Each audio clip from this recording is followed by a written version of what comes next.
Welcome to the Land of Bet Sports Betting Live show. We got a lot of games. We got Helter Skelter injury reports, trades. Guys are on new teams now. So we've got Daft. We've got live show producer Maddie. Daft, let me ask you first. How you feeling today? Not as aroused as my levels of arousal sit a lot higher than a normal human being anyway. So Right. we good. I'm excited for this. Good. All right, good. Yeah, no loss of arousal for the normal man. What about you, Maddie? Level of arousal for today's slate? Well, I've spent all day refreshing my screen, so my screen's questionable like everyone else in the NBA right now. Right. Yeah, and I feel like if I go like 10 minutes without looking at Twitter, then I probably missed like an important update. So I'm just going to go there real quick to see. I don't even know if I have any notifications yet, which is good. But we've got 10 games. We want to get through as much of it as we can. And I mean, we'll just like not waste time on things where we all just go, we don't know. We don't have enough information. Also, this is happening on the same time that people are just getting traded, which is Kristaps illness. This type of illness stuff is just going around. My dad was supposed to come out and visit. He's not coming because of an illness. And I was like, God, he's such a soft, like wuss sometimes.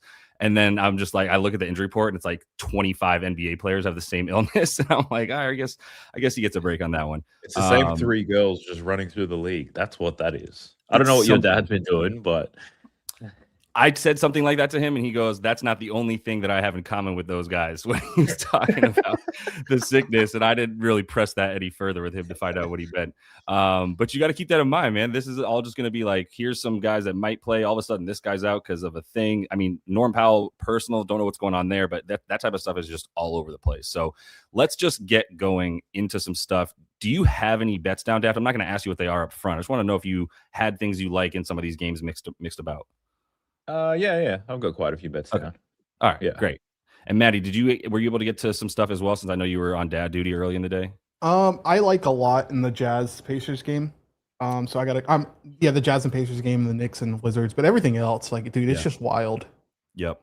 Well, let me just say this. I did bet on Jokic in this game. I know that there's a lot of things that can go wrong with it, and that by no means did I make some form of safe play. I did hit this at 23.5 when it came out, and because I don't really care about my BetMGM account anymore, and also because then I got this at 24.5 the next day, which I was fine with, and I knew I was fine with 24.5 too. So I just think the minutes and the fact that I don't think they want to lose anymore. I think he would have been at 34, 35. He got taken out. There was 5 minutes left in that game against the Thunder there in the last one. So if you look at this, I was actually found a bit more about this when I was looking at it on the dashboard here on the SwishLand model, because if you look at his recent stuff, and obviously it's just the 2 games that he's been back, like the usage is so high because don't worry about this 11 shot attempts against the LA in that first game back, the Clips. Like he had a 38% usage. He had 17 free throw attempts.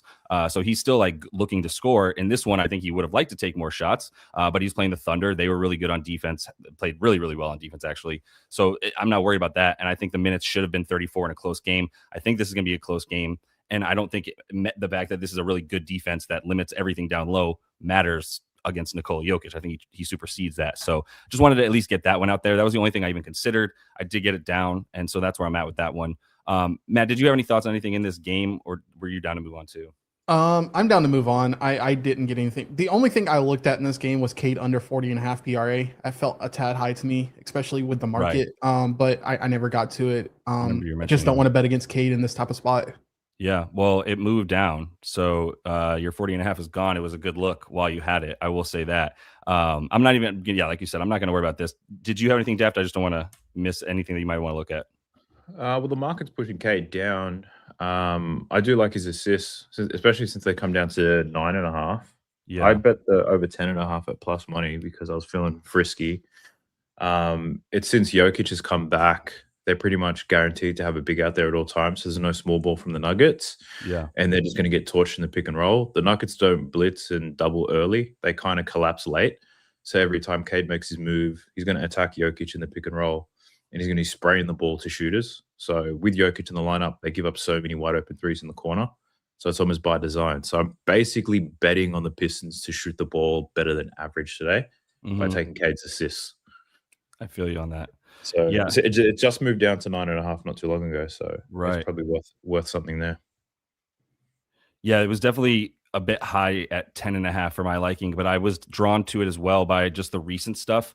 So these recent numbers, I've said it before, but I'll just kind of keep going with it. Like these recent numbers here, I love because they are not based on actual output of recent games. It's based on the volume for each stat. So this is based on his potential assists over the recent games is up to essentially, you would guess about 20, 21 per game. When you factor in, okay, 50 to 55% of your potentials turn into actual assists. That's where that 11 number comes from. And I think it's pretty valid. It's just like the matchup itself at 10.5. I was still just like, I don't feel like I have enough of an edge.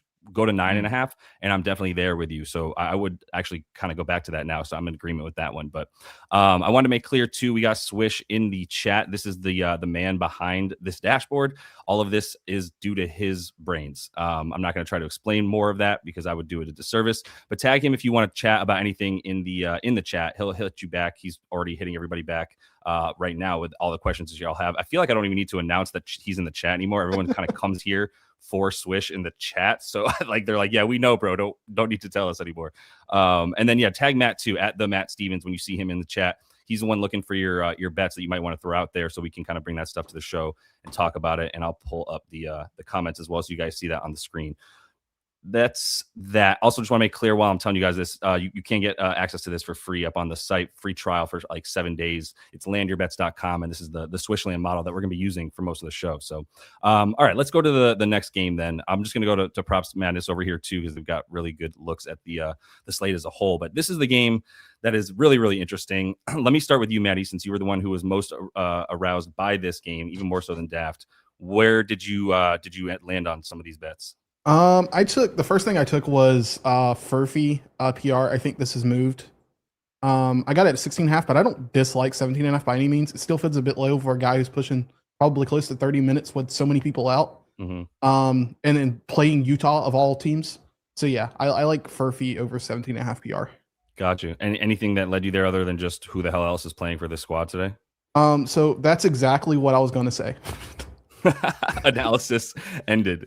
I was considering Furf, the Furf man. He's got to have a nickname. Furf, Murph, something. What about you, Daph? Where do you go in this one?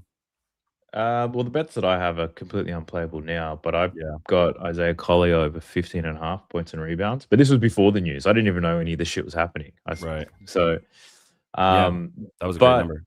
I don't want to guess around who does what.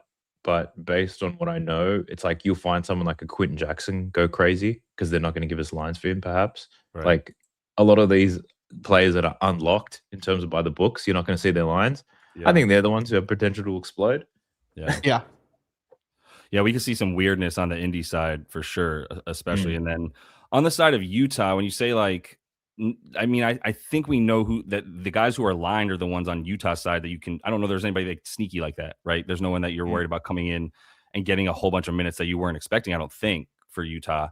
The guy, I agree with your look though. The rebounds, even at 3.5, it's just juiced to the 9s, and it's only available on FanDuel. So nix that. But the rebounds were at about 2.5 consistently for Collier, and then even with George out, and then everything is just going downhill. But I figured the rebounds were good just based on the minutes that he's expected to play. Loved the points at I thought they were going to even open at 11.5. They opened at 12.5. So everybody was already on that. Somewhat based on matchup against the Pacers, where they don't give up quite the amount of assists. Plus his dimes continue to just rise, and 9.5 minus juice.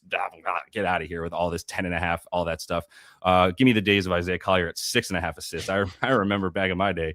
But the guy that doesn't seem to have moved as much as Ace. Like Ace was 14.5 while guys were getting traded around him, and he just stayed at 14.5 while everybody's moving in and out of the lineup. Nurk's out, Nurk's in, Love is in, Love is out. And still Ace Bailey's been at 14.5 this whole time. Mark went up a point. Sensabaugh went up. He was at 14.5. Now he's all the way at 17.5. Collier's gone way the hell up. I'm kind of off flip. So other than that, I think Ace was the guy who just didn't move enough. I think the points and rebounds, it's 19.5. The boards were 4.5 in a lot of places. They still are. I just think that's crazy when you give Ace 30 plus minutes. It just feels like another spot where Ace Bailey is the guy that they know is going to be around for a while. They're in full tank mode, but they're playing real guys. He's a real guy. So we already love him in limited somewhat minutes. I think he's going to play 32 with a ceiling of 36. So that's my best bet. PR, I got 18.5, but go ahead, Maddie. Oh, no, my bad. Swish said something really important. Kevin Love being out would probably be sneaky for Ace. Yeah, all of it helps him for sure. And then also one other comment from Swish was the Ben Shepherd was the guy he was looking at. Yeah. So were we talking about that? Someone was talking about it, and they were like, "I want to bet on Ben Shepherd, but he's terrible." I didn't say that, but that was what was in my brain. It was going through your head. He just looks like he's scared, doesn't he? Oh, I'm tweaking. I might need to come back.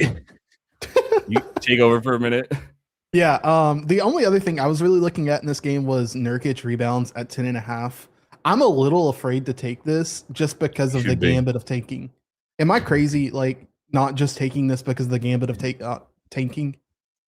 Yeah, well, I think there's a chance here the Jazz pull some bullshit. I think Pip said it in the chat as well. Like he could just literally sit at the end of the bench today and just fill the spot.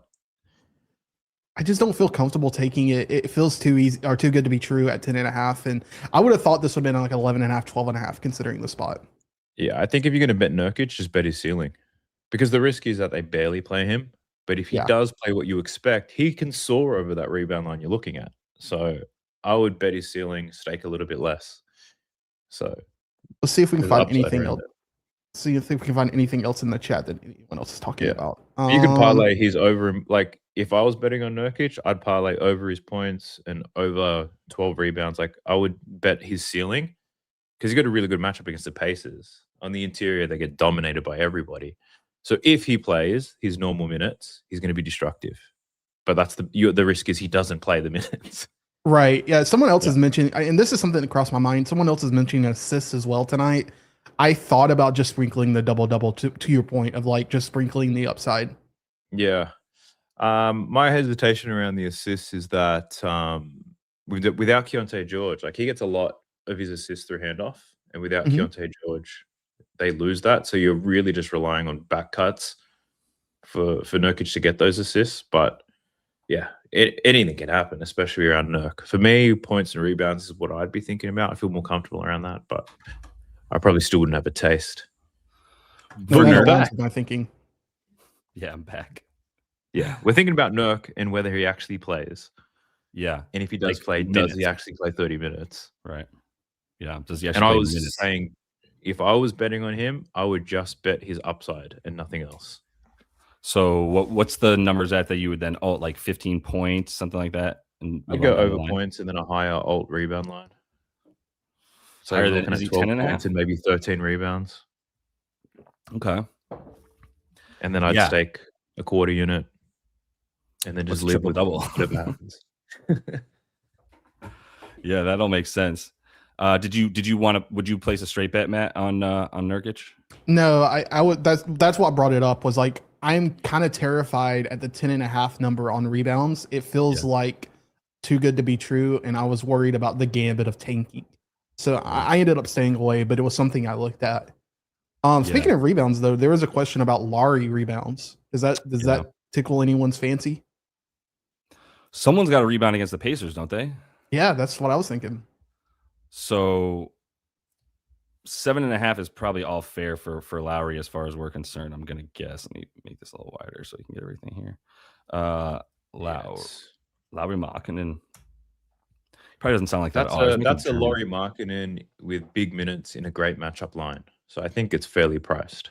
Yeah. Whilst I think he does rebound well, like that's the highest line you're going to see for Markkinen anyway. Doesn't get higher than that. So right. He's got some games like that, and it's more to think to me is I'm just speaking in conjecture now because like if it's not Nurk, then I don't want anybody. Like Flip isn't someone that's like, let me go get that rebound. Markkinen can be that guy, but it feels so matchup based that I don't know who he guards in this matchup anymore. So I'm kind of out on trying to guess all that stuff. Yeah, for the record, we don't have something just like easy for the boards against the Pacers. But what were you saying, Maddie? For the record, Swish agrees with Daft. It's fair at best. Yeah, that makes sense for Lowry. Yeah. And on the other side, I did take Jay Huff. Oh, this sick fuck. I bet on him yesterday and watched him turn into the tickle monster. My God. I'm confident he gets it done for you today. He's tickling everybody, this guy. 5 tickles in 13 minutes. Wait, he had foul trouble yesterday? Is that what you mean by tickle monster? Yeah. He was projected for like 25 to 28. He played like 13. I got him at 11.5 points and rebounds, and I think it closed at 13.5 or 14.5. Yeah. And he just started tickling everybody, this guy. Can't keep his hands to his damn self. I know. You're gonna call him Chester. Yeah, I think I still think J Huff at 4.5 is good. I was looking at, I mean, those projections love him because there's just like, well, who else is going to do it? They don't play Isaiah Jackson even when he plays. So I think the minutes we haven't, I mean, 36 is just like full starter minutes as sort of like a set number. I do think like 30 to 34 is still really reasonable for him. It's still like almost the same anyway. So I like the 4.5. That's what I took. I don't know that I would try to play 5.5 on the plus money even. I just think 4.5 is an edge for a guy that's going to be just playing a ton of minutes. And when he does, he's very capable of it. And I guess Nurk is somebody that is like, okay, he's in there. He's a good rebounder. That's a problem for J Huff for sure.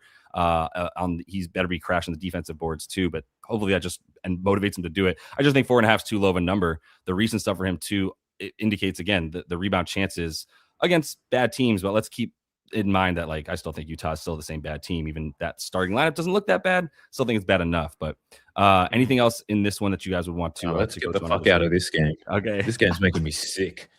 Maddie, I don't want to be rude to you. You love this game. Do you want to talk about anything else? No, I'm good. No, we covered the spots that I was. All right, good. I feel like Magic Johnson after doing all that. Let's move. All right, let's just go right down to this beautiful beast of a game. Knicks Wizards. Talk to me, Daft. How do you break this one down in either side? It smells a little bit funky, but I think there's some value. There's some value around it. I think like most people, I was overly aroused by Karl Anthony Towns, and I think he was aroused by it too. Yeah. I feel like everybody's got a Karl Anthony Towns angle, whether it's his points, rebounds, assists, a PRA, whatever it may be. Transparently, I did take a dip, and I bet on his boards, but I caught it at 11.5, and then I also bet 12.5 at like plus 120. Yeah. And then the lines kind of moved, and I was like, look, I think it's still worth playable. It is playable, but you've got blowout risk, and it's Karl Anthony Towns. Like, can you trust the man with a unit? So that's my hesitation. But I also don't like how much the market loves him and the fact that his lines aren't skyrocketing. Like, I know. Not the market, sorry. The public. I'd say the public loves him. It's called the public. Yeah, the public loves him, but the lines aren't moving. So Twitter probably isn't sharp money going on Karl Anthony Towns. I think that's probably a good read. So those guys don't even bet on it then. So yeah. The edge is gone. If you're just looking at like where the likely value is, you're not just like, oh, one of the more popular players on one of the most popular teams in the world. Let me go to that guy and bet on him. The market, I mean, as far as what we have here for Karl, like the market has not moved for a reason, and that's what you're going to find on the dashboard is like, I think like based on recent usage, he's a projection of like 13.5. You can see pretty low usage and pretty low minutes as they were waxing teams, and he wasn't getting minutes in some games. We'll wait for this to come up. He might even be at a recent number though of 13.5 points. This is still J Huff stuff as it's loading, but I wouldn't be surprised if we see that for him as of late, where he's been averaging like 14, 15 points, and his usage hasn't really indicated he should be getting more than that. Like plenty of games with there was a couple games less than 10 shots. The Knicks look good. The Knicks look good with Karl Anthony Towns with low usage. Right. It's another big part of it. You can see here the 18.7 while that's loading, and the 12.5 all sounds fair, and obviously the points look low. There's two ways to look at it. I think the rebounds are something where I'm okay betting the 12.5 boards because of the fact that it's the Wizards. End of analysis. I don't ever really need to go more than that. No Mitch Rob has meant 14 boards per game for him in those games where he's playing without Mitchell Robinson.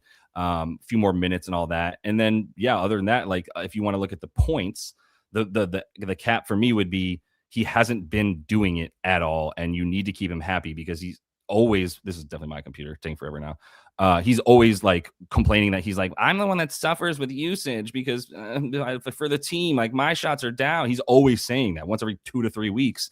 And so like 11, 12, 11, 15, 4, 8.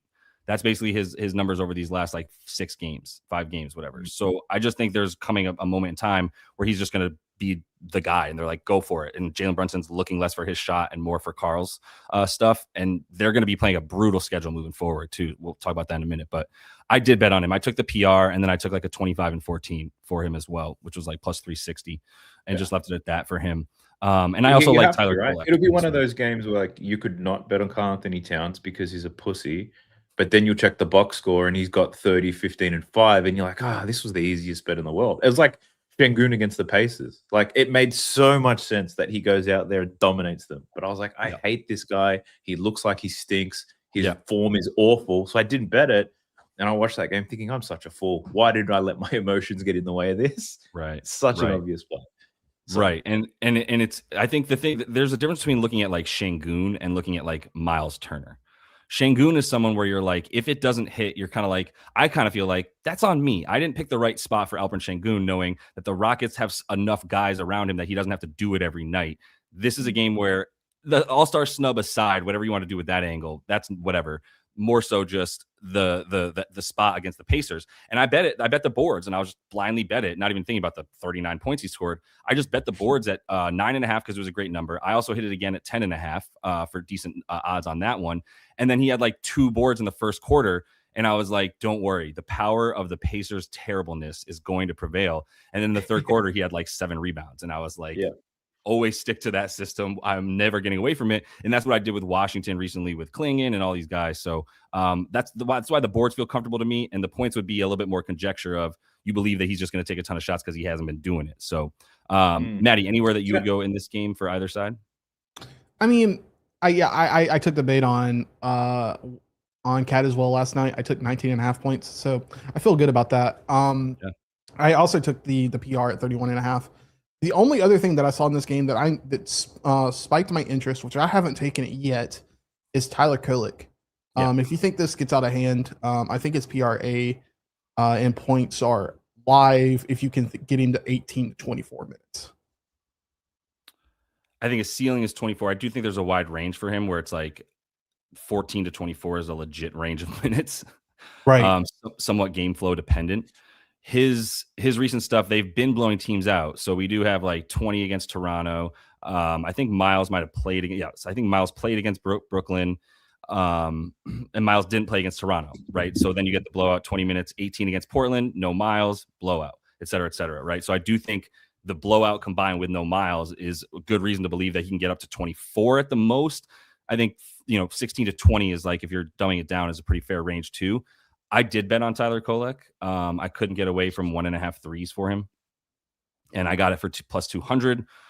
Moved a little bit. You could still. There was always a 3 available for him. He is taking a bunch of his shots from 3. In hindsight, like 10 plus points actually might feel a little bit better. I don't love threes bets in general, but the 2 threes has been something that he has hit pretty consistently when he's even getting like 18 to 20. That's what he's going to be doing if he's playing with Brunson. And the 24-minute ceiling that I would put out there is possible if you say, well, he's getting more of Deuce McBride's minutes moving forward more and more, and Jordan Clarkson just keeps getting bumped out of the rotation. That's what you'd be looking for. So I just took the flyer for half a unit, 2-1 on the threes. But anything for Washington? I'm scared to ask and be laughed out of the room. No. I'm really close to betting on Landry Shamet, actually. I've just been talking. Good one. Clicking around here. In those deuce minutes, great catch and shoot matchups, perform well. I think between 18 to 30 minutes, he could get an extra run here with a blowout. In a good matchup, over 8.5 points at plus money, with some ladder potential as well if that shot's falling. Might be willing to take a risk on Landry today. It would make sense to me. Guess which game I bet on him? It was this one where he went 1 for 6 from the floor. Against Portland, didn't come back out at the end of the blowout for some reason. They were up by 30, obviously. Maybe that was part of it. You said you're intrigued by him, or you are ready to get a bet on him? The price has my interest. The matchup is good. The fact that he'll play minutes, and the fact that like these Knicks, since they've been playing better, what we're seeing is Brunson's not scoring as much. Karl-Anthony Towns doesn't get to touch the ball. OG and Hart scoring well, although Hart could drop off scoring at any point. He's at 20, and they're going to get some bench points, right? And who's it going to be? My man Landry. Feels fine to me. I'm looking at the Knicks real quick because this also is relevant to what we're saying here. I'm on this like hashtag basketball I love the layout of the schedule because you can see the back-to-backs real easy. At Washington, followed by home versus Denver, followed but 2 days later by at Detroit, 2 days later at Boston. So that's a pretty nasty stretch there where it's like, I mean, if you're that's the biggest threat to me for the Carl bet. More than anything, the threat to the Cat bet is they could be up by 25 going into the fourth. And then Carl doesn't even play the fourth or barely plays. Mitch Robb is clearly being rested for this upcoming stretch of guarding Jokic, then handling Beef Stew and Jalen Duren, and then now going to deal with Vucevic in Boston, which is hilarious. So looking at the schedule ahead always helps as well to understand like why guys might not get quite as many minutes and why there might be a bit more Landry Shamet and Tyler Kolek, et cetera. So, and did you have anything for Washington, Matt? I didn't see here if you had quite as a resounding no when I asked that as Daft did. No, I whispered my no because I don't like anything Washington in this game. I was trying to find a way to fade Keyshawn in this game, but I'm just staying away. I mean, like, maybe they don't decide to sit everybody, but after that, watching that Sacramento Washington game, I'm traumatized now. I'm never going near that ever again. It was brutal. No trust. Let's not get into it. All right, next game here. Heat and Hawks. There's got to be something here, doesn't there? I got that feeling too. Like there's got to be, but like nothing was really speaking to me. I just had a faint whisper. So Matt, over to you. You got some bangers, please. Do you? I am waffling on this, and every fiber of my being is telling me this is a terrible bet. I want to bet Bam at 21.5 points. It's expensive. It doesn't make sense. This is more of a play against Atlanta than it is an endorsement of Bam going over 20 points. I said this the other day, like I didn't want to bet him at, I think it's 20.5. And that was just because he's hovering around that number. And I just don't know if I trust him to get there. So what I'm going to do is I'm going to live bet this. If he starts slow, I'm betting him at 17.5. I see. Wait for this to drop if he has a crappy first quarter. Bingo. But you also hit this at 21.5 already. No, I couldn't get there. It's too sketchy, but again, it's more of a fade of Atlanta than an endorsement of Bam over 21.5. I think that's reasonable. Projections can't get there with him on it for whatever reason. I don't know, again, if that's necessarily where the value is, but to your point, like if you wait for the 17.5, then I can support it a lot more. Other than that, I'll leave it there. Daph, did you have a look on either side that you wanted to at least look at? CJ McCollum points and rebounds. I had a strong lean on this at 21.5. Then Porzingis was ruled in, then the line dropped, and then he got ruled out. Then it's back up to 22.5. I found since the trade, CJ McCollum's usage has been really healthy. It's been very consistent, and his struggles have only been in difficult matchups. He's playing more on ball than I thought he would when he moved to Atlanta. So he's not a catch and shoot guy at all. He's like literally on the ball, taking reps off Dyson and Jalen Johnson. And his usage has remained very high. Great matchup for pull-ups. Good pace matchup. Both teams going to be just running up and down. So CJ McCollum points and rebounds. That's what I'm leaning towards. But at the number it's at now, I probably won't, just because I'm a snob and I knew I could have taken it at a better number. But I like the look of something around CJ. Maybe just the points. And what was the number you got? It was 21.5. I didn't get it. I was considering it. Got it. I was considering it. Then the line moved down with Porzingis, and I was like, I got to bet this one. And then I didn't bet it. And then Porzingis got ruled out. So I went from 21 to 20 to 22 now. So I was like, fuck. Yeah.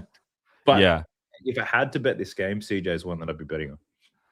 I love the thought process you use there. You and the dashboard completely agree with each other because, again, this is the recent stuff for him, right? Indicating that like 18 and a half or so is fair, and 17.5 is a good bet for the points. Similar look with the boards. And then, honestly, even if you take these projections for him and you give them a bit of a bump, because the projections, the straight up projection, even of like 18.5 or 3.5 on the boards, does not consider the matchup. And the interesting thing about the matchup, when you look at Atlanta, you go over the matchup tab on team stuff.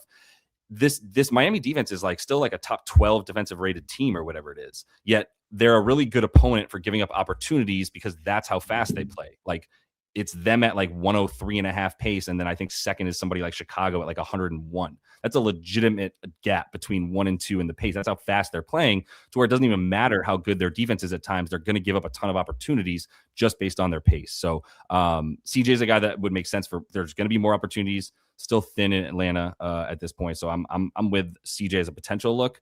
Don't know about the boards. If I get the 17.5, I'd be with it. But another look from you, Matt, if you had one. It's been bumped. I was looking at Jaime Jaquez RA at 9.5. But it's now at 10.5, and I don't like that. Mm-hmm. Yeah, I don't like it either. Doesn't it feel like such a huge gap between 9.5 and 10.5 with that extra digit in the 10? You're just like, I don't know, man. That's a hump. I don't know if I can get over that. As far as the Miami side goes, there's got to be somebody. I did take Pele. I'm trying to make sure I say it right. Pele. I took Larson at 13.5. This was something I found on the dashboard too. And I will say that like one awesome thing too that I've been doing, and I told Swish about this the other day, is that like if you are the folks in the premium get the like top 30 breakdowns of like who's got the biggest disparity on their number versus the projections. We've also got it for like the matchups, who's got the better matchup based on their archetype versus the other team. And then we have the injury edges of like, if this guy's out, who's the guy that steps up and has gotten the most usage and all that. This has been like my starting point for just being like, all right, well, this is just raw math is pulling this number out and saying this guy's a good bet or has an edge in this way. Let me now go to the model and look at that player specifically. And that's how the Pele bet came up. And I'll come right back to Jaime, I promise. But the Pele bet came up where I was like, this was before Wiggins was ruled questionable and then eventually out. This was just Pele Larson at about 14.5, strictly based on who already was ruled out, like the Tyler Hero and then eventually Norm was both ruled out. And when both of them were ruled out, everything in the projections went up for him as much as anybody because his usage has been so high already in these basically same situations where they won by 43 in this last game. He had a 23% usage, took 11 shots in 24 minutes. Like I like that look for him with everybody missing in another good matchup versus Atlanta, fast-paced team that's been a bad defense. So I love Pele to 15 plus. I got that at like plus 108, and I think I got a little bit of the CLV that's I'm sure really going to help me here with Pele Larson. But what do you think about my Pele bet, Daft? Have you looked at that at all or bet on him recently? This Heat team, like I look at this game, I was like, there's value for sure. Then I look at the Heat team, and I was like, how am I supposed to decide here? Like this, however way you cut it, I think you can make any bet for this game look good. Yeah. But realistically, like there's so many different options and they're all plausible, to be honest. Yeah. So I was like, I'm spoiled for choice here. I'm just not going to play. And then I'll regret things later, right? I'll check the box score and I was like, Pele was easy. Fontecchio 2-3s, that was easy. Jaime Jaquez, 11 RA, easy. Like I'll say it in hindsight, but right now, before it happens, I'm like, I just don't know. So yeah. The key is the ones where you're like, there was a real good reason why that should have happened. Not just it was easy because it's a bad matchup and a good look, like or seems like a good look. The ones where you're like, oh, this angle played out that I probably could have unearthed if I had been looking for it. I'll keep it in mind for the next game, that kind of stuff. So, all right, let's keep rolling. Then we still do have plenty of games to keep going with. Next up on the slate, or we can go if there's one that you guys are like enticed by over others. I'm happy to skip the line because I know I'm not going to be having much here for this Lakers Nets game. Daft, go ahead. Anybody want to stop there? Lakers Nets? Yeah, we can fuck around with Lakers and Nets. Quick question for you, Daft. You like it over 9.5 assists, right? Yes. Okay. Someone's asking if I liked it, and I haven't looked at it, so. Yeah. I like it, but half the things I like lose. So everybody keep that in mind. Hey, that's better than me. All right, where are we going then? Yeah. MPJ, I'm on his 3-pointers made prop over 3.5. Basically, my new LeBron system is like just bet big wings against the Lakers because LeBron doesn't play defense. I had OG, like I had the strongest lean possible for OG to absolutely torch the Lakers, but of course I didn't take it. I bet on Jalen Brunson's 26% shooting ass, and then watch OG absolutely bury them because LeBron at his age. And the thing is, I don't know if you relate to this, Josh, when you play at your age because you're somewhat older than me, but even now when I play, I don't play defense properly because I'm too scared of being beat off the dribble. So I kind of sag on everybody. But that means they just run downhill on me or they shoot all over me. Right. And I'm expecting much of the same here. MPJ, 10 3-point attempts. His hit rate when he takes 10 attempts is delicious. These guys I wouldn't say that the Lakers and Nets are going to be trading points because the Nets aren't good enough to trade with, but I do think he takes a whole lot of threes. I'm asking for 4. Nothing too special. Totally. I mean, 4 for 10 isn't unreasonable. I just want to make sure that the only reason you're taking this bet is not just that because you struggle to close out on guys at your age, that LeBron will also struggle to close out. No, that's like a thimble of it. That's like more of a contextual reason to support it in my mind. But the reality is, MPJ is expected to play his normal 30 minutes. He's going to be chucking the shit out of this ball anyway. Yeah. It's a volume bet against the Lakers who haven't been defending the perimeter all too well. I think it's interesting that everything's flat for him over here on the Carnival books for his points. Pinnacle's got this high. I thought 23.5 seemed low in general. And for the threes, what's he at on the season? I need to widen this. He's at 4 on the season. Or is that, that's no, the season. It's slightly less than 4 because I don't have the max games up. So it's like basically 4 though. Yeah. I mean, there's nothing impressive We're not about asking for an outlier here for MPJ. Say again, please. We're not asking for an outlier. I'm just asking him to do what he has been doing. Yeah, 100% understand that. And the points are not as interesting to you as the threes, based on a little bit more based on matchup. It's purely because you can't rely on him to get to free throws. You can't rely on him to attack the paint. So but you can rely on him pulling up, and I think it's. I don't know. You might need to check this. How many times has he covered his points line? Right. And made less than 4 3-pointers. Right. So let's give him 0 to 3. Yeah. And on the points, not very often. Yeah. So it's like it's crucial that he gets these 3-pointers to get him there anyway. So I was like, for MPJ, the 3s are the way to go. It's a really good way to use the filters to find 3-point stuff on PropsMadness, which is like basically, how often does he get his points when he hits X amount of threes? And that might help you decide if you want to take a 3-point bet versus just take a points bet. And even you can look at it the other way as well. You can look at MPJ at 4+ 3-pointers. If his hit rate to the points is not 100%, then like you definitely just take the 3s. Right. So he could hit 4+ 3s and potentially not get there. Right. 4+ 3s and only failed to get the points one time. Yeah. So, and he's like barely climbing over the points, even at 23.5. It could be a sweat. The 3s could come early, right? And then you may be waiting on some free throws late, whatever it may be. So, I'm just going with the 3s with him. For the Lakers, I wasn't too sure because I don't know what the deal is with Austin Reeves and how that impacts them. But I know that Luke is going to get double teamed, but Luke is one of the rare players that will still score through double teams. It doesn't guarantee he passes. So, I considered his assists, especially when it dropped back down to 8.5. But again, I'm pissing in the dark here with the Lakers. Do you guys say that, or is that a thing we only say it's here? a great. I think that's you just sounded hella Australian for a minute. Pissing in the dark, mate. That's the type of jokes that's on Bluey, and that's the ones I respect. Hell yeah. Shout out Bluey, saving parents' lives across the country and world at this point. All right, let's keep rolling. Just because I have one look in this game. I'm sorry. Go ahead. Sorry, Maddie. Go ahead.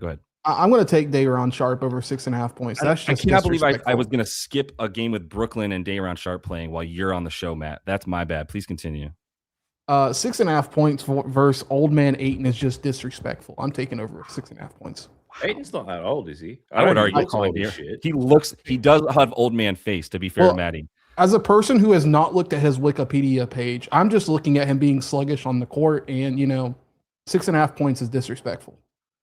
That might just be being too tall for his own legs.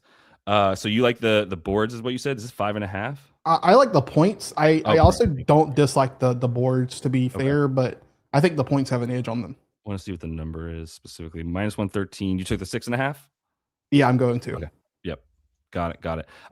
The model was liking him. The breakdowns to the edges were pointing me to Day'Ron Sharpe as well. You can see recent points just based on like recent minutes, like all staying above 17, which should be enough for him with that high usage with the minutes that he's out there. And then the boards have also been rebound chances high enough to expect like 7.5 rebounds as a projection, just based on recent. It's not like you can just take recent and then move it forward, but it's enough to let you go like, well, there might be something here.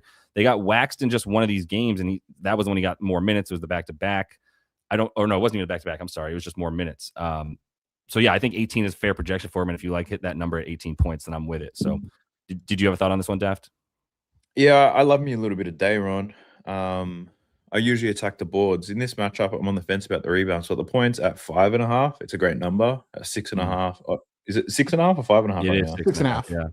6.5. I saw it at 5.5 earlier, and I thought this is a steal. The points are good. The rebounds, I'm hesitant on the boards purely because with Austin Reeves in and Luka playing, and the Lakers having the most free throw attempts in NBA history, it's hard to get rebounds. True. So it's a really good point. Yeah, the points I think are okay. Let me see what we have for them as a rebounding opponent. Yeah, this is the 7th toughest team to rebound against, in part because they play that slow tempo that is just Luka like orchestrating things slowly. And then the rebound rate for them, they're 10th best in the league in terms of just their straight up rebound rate. So it all kind of adds up to not a great opponent to get rebounds against. Surprisingly good at limiting center points too, despite the fact that we're now calling DeAndre Ayton old man Ayton. There's no way he's 30, right? He's probably like 28 or so. I'll fact check that. Give me 1 second. Yeah, please let me know. This is the first time I'm gonna ever call an under 30-year-old old man. He's got that Greg Oden gene. That's what it is. If he's under 30 years old, I'm older than him, which is funny. He's how old? I said if he's under 30 years old, I am older than him. Yeah. That's likely to me. I'll tell you who scores today, who we don't have lines for. Jackson Hayes. Is Jackson Hayes playing? Oh God. Let's see. Wow, it's just they usually hang his line at about 5.5. He's 27. That's funny. 27 years old. And the problem is that DeAndre Ayton has had the face of a 50-year-old since he was like 10. So when he's 60, he's going to look good for a 60-year-old because he's going to look exactly the same, but he's got to get over that hump of what he looks like. That's LeBron's problem. He's been 35 since he was 7. Yeah. They've been paying taxes for 25 years. Jackson Hayes, we have a cool 14 minutes. Does that do it for you? Oh, I don't care. I'm just saying that I can't get a line, but I'm saying his line's normally at 5.5, and I think he'll cover it today against Brooklyn. Versus Brooklyn, who's definitely on the tank. So I'm staying away from my Nick Claxton bet that I always love to make, which is the assists. But I've pinpointed when to hit this and when not to. And I'll tell you right now, the model is assuming that you should not do it, especially based on recent stuff. So 3.5 is finally too high for me on the Claxton dimes. I get all that, but go ahead and give the video a like as we move on to the next game because I'm pushing us away from this one immediately. And that goes to help a long way. I've been getting slaughtered by the algorithm after having like such an inconsistent month of posting in January. Absolutely slaughtered, and then like went out for a week, and the pool of people they're sending videos out to has dwindled, to be kind, to put it lightly. So you're not back on the grind, man. Back to where it's like I have to post every night or I'm gonna get crushed. Like you know what it is, Daft. I think most people are suffering. Fair. As far as betting, I think just the market in general is lower. Interesting. Yeah, that's fair. I do like this Bulls and Bucks game. Quick note on that: Jalen Smith is in. Balls. Bollocks. Would have loved him to be out. And Trey Jones not expected to play. Yeah, didn't expect to see Trey. Did you like anything in this one, Matt? I haven't got to this one just because so many things were happening specifically with the Bulls. And it wasn't on my radar to even consider betting on. Also, Bobby Portis is out. You can see that with the red. Yeah, I don't know. I'll keep it $1.50. I have no idea what to do in this game. Appreciate your honesty. Not going to see Anthony Simons in this one either, just yet. He's traveling on a plane from Boston right now. Do you like this one at all, Daft? Yeah, I bet on Kyle Kuzma assists in this one. Something I've been watching closely since the latest Giannis injury. I've been watching some post-game interviews, and it's very clear that Kyle Kuzma is being played as a point forward. As much as Ryan Rollins is the point guard, they still need him to score. So they still play Ryan Rollins off the ball. Kuzma's playing the point forward role. They've got designed actions for him to get downhill, and then he just sprays the ball out to shooters or find baseline cutters.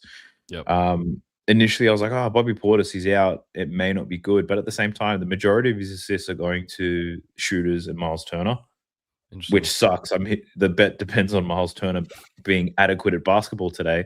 But Kyle Kuzma, you can see in his potential assist numbers since the latest Giannis injury. I think he's averaging like 12 potential assists per game. and at a line I got it at 3.5, but I also sprinkled at 4.5 anyway. 4.5 is still at plus money. I think it's still worth something. Yeah. And if this he's is going one to of get those 10 moments. potential assists in a fast-paced matchup, bring it on. Yeah, 100%. And this is one of those moments where, like, looking at the numbers that we have here, like, one, the recent assists are what you're talking about, because this number again is based on his recent potential assists being so high that you could project 7 assists for him just based on that. The other thing would be that number being based on the potentials, and then even the projection at 4.5, which is the number, indicates fair. But again, the matchup of how easy it is to score an assist against the Chicago Bulls isn't factored into that 4.5 number. So that's a little bit more of another bump if you believe in how bad this Chicago team is at limiting assists, which they are really, really bad. So I do like that for Kuz. I stayed away against Boston. And to be honest, even in that Boston game where he had 2 dimes, he had 9 potentials. And I would have needed 4 assists, but I just knew, I was like, the only bet I like in that game is Kyle Kuzma assists. I'm not having that be the only thing on my card for any amount of time. It was just going to be like the first bet I had that I was going to get down and I was going to send it to people. And I was like, no, I'm not even putting it down, and I'm not sending it as the only card of my. It's just not happening. So now it's like, okay, still the potentials are there. This is a much easier matchup for them against Chicago. I think they're 4th easiest now to score an assist in terms of the potentials that they allow to the other team. So love that for Kuz. I'm gonna at least get that down for myself here in a sec. Matt, you haven't gotten to this one. I liked something else in this one, but I didn't get anything in on this. That would be what I would look at. I was considering Miles Turner at one point, and again, it's Miles Turner. And then was considering Io, and now I do want to look at Jalen Smith just based on the fact that he's actually playing. Did you look at Io, Daft? Because I know you consistently have at least a thought. Yeah. I had a lean for him at 16.5 when I literally did my research, and then all the trade shit happened, and then it bumped a little bit. I still like it in terms of being the play to score. The matchup is nice, especially for spot up guys against the Bucks. Kobe White, I imagine, would be on the ball. The Bucks have been an adequate pick and roll defense this season, so they're going to force the ball out to the wings. So that makes a ton of sense. Yeah. But at the same time, Io at that high line, I'm still a bit hesitant around it. I had it as a lean when he played Miami and he pumped them, but yeah, I still lean to his over, but I'm still very much flaccid around it. Agreed. That's exactly how I feel about it. I could not have put it better myself. Is that 17.5 is just not a number that's going to do anything but keep me flaccid, essentially. So I feel that for that one. I would also consider. Actually, no, I just want to look at Chicago now, because I would consider Jalen Smith now that he's playing again in this. I like taking bigs against Milwaukee as well. And then I look at, like, well, there's no other center, right? Like Pat Williams, I guess, is your backup center. And Giddey's out, right? Yeah. So Jalen Smith, 12.5 and 9, and his lines come back out at 11.5 and 9.5. It's some 8.5 too. Does this guy tickle anyone's fancy? I just placed 8.5 rebounds. Oh, wonderful. There you go. At -105. In the great state of Florida. Yeah, I would like 10.5 better, but the model does like him, and his stuff has been good lately. Will you laugh at me if I ask about Jalen Smith, Daft? No, not at all. I'm a big Jalen Smith fan. Cool. What's a double-double? Do you guys have odds for double-double? Not on there, but we can go right back here and say like 2 to 1. Plus 177 at DraftKings. It just got taken down, so something might be happening. Yeah. That's one that I'd be leaning towards, but still flaccid as it gets. Yeah, that's fair. Just seeing if there's anything. Ryan Rollins was a look if you caught him at 19.5, but now, sheesh, 22.5. That's insanity. Yeah. Yeah, once you get to this number, I'm starting to consider the fade, even against the Bulls. I think who's going to rebound for Milwaukee at all? There was a look in the model for his rebounds for Ryan Rollins. I was considering, or something. I thought, I haven't researched this, so I could be dead wrong. What about Kuzma RA? What's his rebounds line at? Let me see. A half, I think. For Kuz. Yeah, it's high. Never mind. And the RA for our boy right here. 12.5. Yeah, no. We're at Right, this just in. Nurk's not starting for the Jazz. So he could be sitting on the pine. They've got 8 players and they're still not starting Nurk. So Flip is starting? Oh, yeah. See, this is the reason we called out the Gambit. 10.5 was bait. Too good to be true. We did start with this going like Godspeed to betting the Jazz game. So did that come out on Twitter? On Twitter? I haven't seen it. There might have been an update for. There might have been an update for the roster, not the roster, the starting lineup that I just haven't seen. Yeah, it just came out for the Jazz. Let me see what that does to their updated lines. Flip was Flip at like 9.5 rebounds anyway. He was at 7.5, I think. Was he at 7.5 earlier today? Yeah, I think he was at 9, or at least 9 after. Yeah, I don't even know when, but I remember this being. Maybe it's just the great state of Florida, but he was definitely at 7.5 rebounds earlier today. That's fair. Hard Rock and its book. Hard Rock and its book. Single tenths. All right. Obviously, that was with Nurk in. But it's like my J Huff rebounds bet. You all laughed at me. You all laughed at me. Listen, I have Furphy, so I'm not laughing at you. Yeah. You cannot throw stones from that glass house. I'm gonna tell you that right now. All right, let's keep going then. Even though we do have some info, the Bobby Poe news being out is interesting too. Again, I don't know if you want to take Pat Williams. Let's move on if we're not getting anything from that. I gotta be honest. I would rather not talk Celtics Mavs, but I will each allot you like however much time you need to talk about this one. No interest, to be honest. Wonderful, Daft. Be honest. Tossing up Max Christie and Klay Thompson 3-point ladders. It's a pretty obvious look against Boston. It's the only thing they give up. They make life difficult in the paint. I considered a Cooper under, but he's on fire at the moment. Line's moving up. Yeah, he could say fuck the matchup and still get his points anyway. But it is a great matchup. Max Christie is the one that I'm probably leaning more towards his 3-pointers. Max Christie, I had him as his form where he was absolutely killing it. And then he ran into 3 difficult matchups: Minnesota, Charlotte. Oh, I can't believe I'm saying Charlotte, but Minnesota, Charlotte, and the Rockets. So now he gets into a more favorable matchup once again, still playing starter minutes. Prior to those difficult matchups, he was taking like 10 threes per game. So I'm potentially looking at the 3-pointers made. 2.5, not bad. I feel you on it. Because it's like on the season, he was averaging like 6 3-point attempts. Yeah. And then all of a sudden, he blew out to 10 to 12 attempts a game. It doesn't happen by accident. Like he's being told to let that shit go. So they're like, space the floor, young fella. Space the floor. We had intel on that maybe like a week or two ago that was like came in that as we scrape stuff to find like a bit more intel, what's being said in the media and the like, that J Kidd was like, when he wasn't cussing out reporters, was saying that Max Christie needs to shoot more threes, essentially. So did you see that, dude? That was so good. Yeah. That was great. J Kidd went from just regular man to crusty old cranky man, like yelling at everybody so fast. Anyway, also one of the best point guards in NBA history. Kind of forget that a lot. I'm gonna keep moving because I was given quick thought that Swish had, and I think it's valid here. All right. Who gets Simon minutes? Oh, in Boston? Yeah. I was thinking that too because I immediately thought of Hauser. Yeah, that's who I asked him back. I was like, Hauser, question mark? Or this man, Baylor.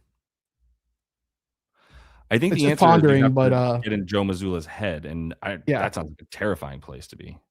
I just thought I'd bring it up. We can totally skip over it because it's no. I think it's a good question, and I just because it's the Celtics, I can't come up with a clear-cut answer. Like there's coaches who are just like they clearly love a guy and they want to get a certain guy in, and once there's space for that guy, then they play him. There's nobody like that on the Celtics for Joe. I think it gets absorbed by everybody. Everybody gets a little bit more. If anything, it feels like watching the Celtics. The Anthony Simons minutes were forced.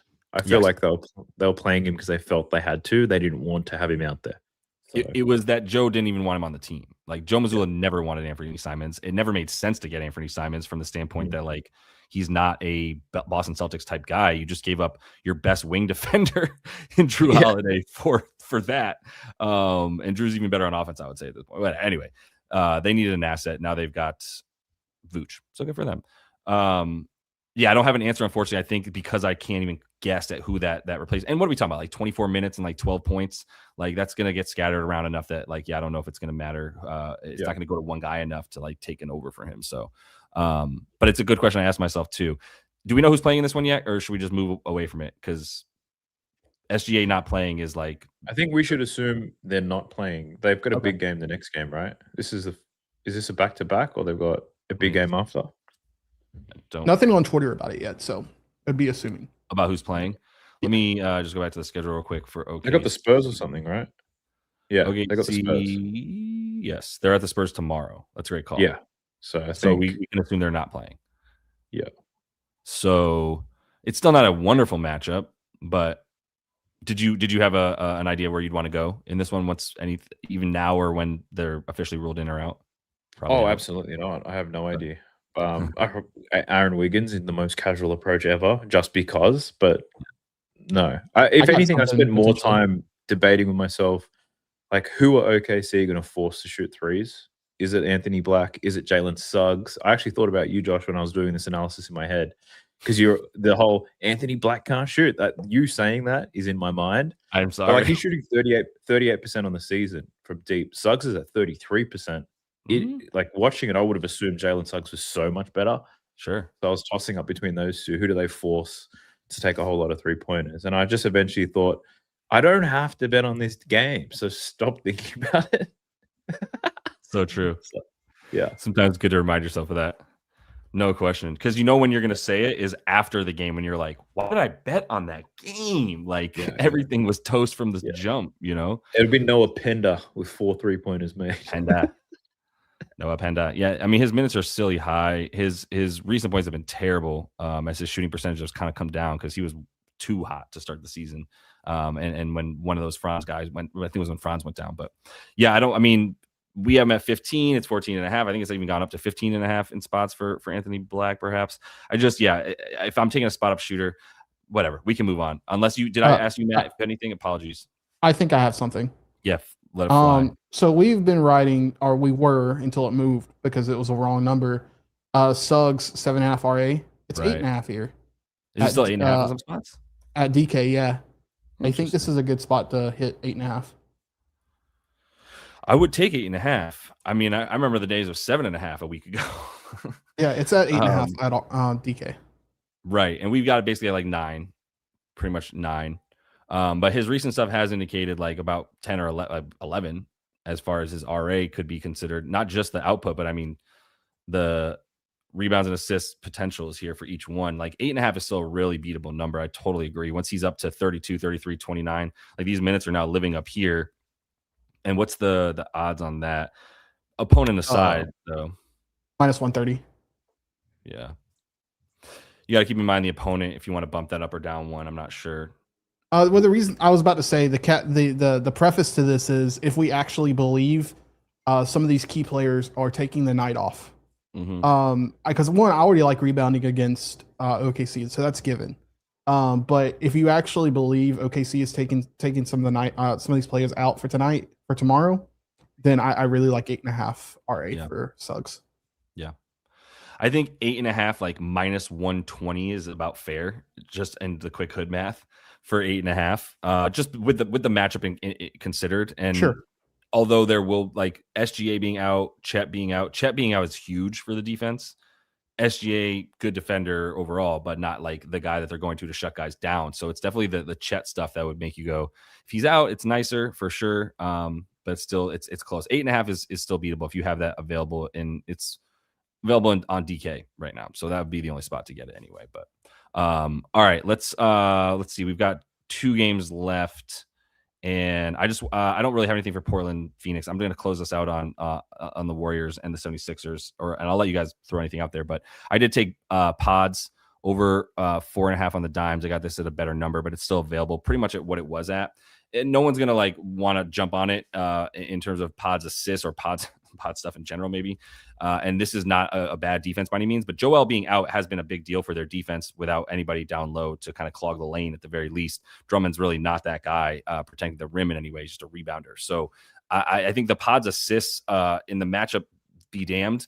Like, this dude's recent stuff is through the roof, and now you've got a game without Steph. So based on his recent potentials, which have been at about like 14 and a half, 15 potentials per game without Jimmy. Now you have without Jimmy and without Steph. I think the usage will be there for him. I'm sure this has become popular enough, but I still think like 4.5 is too low, but with the amount of potentials and the amount the ball be in his hands. So took the 4.5 without worrying about matchup on that one. Did you have anything in this one, Daft? Is this the Warriors game? Warriors and 76ers. Nothing. I got nothing in this game. I considered Pod's assists. The recent form got me somewhat excited, but like with no Steph in there, I was like, how are you going to get all these assists? You got putting all your eggs into D'Anthony Melton? That was my question. I would also be worried too. Like, is he going to be assisting as much as he's going to be shooting with Steph out? That was the other question I had floating around in my brain. Yeah, and what kept me off of it. It makes sense, especially if they're like letting him shoot and drive more, because they're like, yeah, that's fine. We love it if you be the guy to take the shot. Yeah, go for it, bud. That adds up. The Drummond stuff's tough. I was looking at him too to get rebounds, and like a double was 3-1. Joel out. Like without Joel, he's at about 10.5 boards per game on the season. So it's at least like worth consideration and mention. I didn't see what his lines is. It where's this guy all the way down here? Rebounds, yes, 9.5. Basically still what it was before Joel was officially ruled out, because everyone kind of expected that. And I mean, you just take Joel out. I mean, it's the rebound chances are 17-ish. Is that what it was? Rebound chances, 17 a night in like 25 minutes without Joel. This is a team that's not good against centers. They don't have one. So it's like Al and I want to keep calling him Guy Santos, but it's Quentin Post, and then Draymond, who like this is one of the dudes. Like Andre Drummond is one of the guys that Draymond, as strong as he is for his size, is not messing with that once you get to like 7'3" or whatever he is. But that would be my only other look. I haven't gotten it down. I might be calling it on that. Did you have something in this one, Maddie? I might take McCain at 6.5 points. Just because usage has been going up some. He's up. I think it was at 5.5 yesterday. But I might take it still. And the other thing, Swish is mentioning, he's kind of tempted by Bona, and I don't disagree with the sentiment. You and I were talking about Drummond earlier, and part of my concern was like what Barlow's line was going to be, and they're not going to give it to us apparently. Yeah. But I also like Bona. I think he can score and he can rebound too against Golden State. Makes sense to me. Yeah. Only have one core line for him on DK, but 5.5 would be the number to get for a guy who's just going to be shooting twos no matter what. So it makes sense that you would take that even number right there for Bona. Did he mention points or rebounds in the comments? He did not, but okay. I would assume it's both. Yeah. Yeah. Something like both. Just get some Bona, basically. Get some Bona stock. Cool. All right. Anything that you guys want to close on? I didn't have anything for Phoenix Portland, but if you guys wanted to touch on, I know Denny's out, so there might be something there for one of y'all. Did you have anything in this one, Daft? Nothing that's going to drive the girls crazy. Yeah. Nothing that's going to bring the milkshakes to the yard or whatever, the boys to the yard. We out of milk. You're out of milk. Doesn't mean you should stop shaking, baby. What do you think, Matt? Anything that you would want in that last game? Mildly interested in Klingon rebalance at 11.5 even money. Don't know if I'll get to the window with it. Yeah. Yeah, that's about it. Yeah, I feel that. All right. Well, good show. I appreciate it, y'all. We are going to be taking off. I'm going to have an episode out tonight. You know, Daft's going to have an episode out tonight as well. Mention that you can get up on SwishLand here for a free week trial if you want to check out the dashboard and use all this stuff. There's about to be a major overhaul. It's going to be a sick upgrade that I can't wait to show you. Going to be coming really, really soon. So we'll have that soon anyway. But that free week trial is available if you guys want it up on the site. Also, just have the demo if you're interested, just the free version of this, which is 1 game a night. So you can just go use all of the tools that are on the regular one, but just use it for the demo instead of the full one. So it's just 1 game. But check all that stuff out on landerbets.com for the dashboard. We'll be back. Daft, you want to throw anything out there? Obviously, Daft previews, if y'all aren't familiar, which you should be. Anything else you got coming? Just the video tonight or anything else special? Just business as usual. I might do a show topless soon to show my new physique, but outside of that. Yep. Yeah. If anyone has recommendations for baby oil, you can drop it in the comment section for this video, and I'll go back and look at it. I don't think Diddy's doing time too much. You can ask him for his brand if you're interested. But now that we got our requisite Diddy mention on the show, appreciate everybody here. Best of luck tonight. Until we see you next, happy betting. Let's go.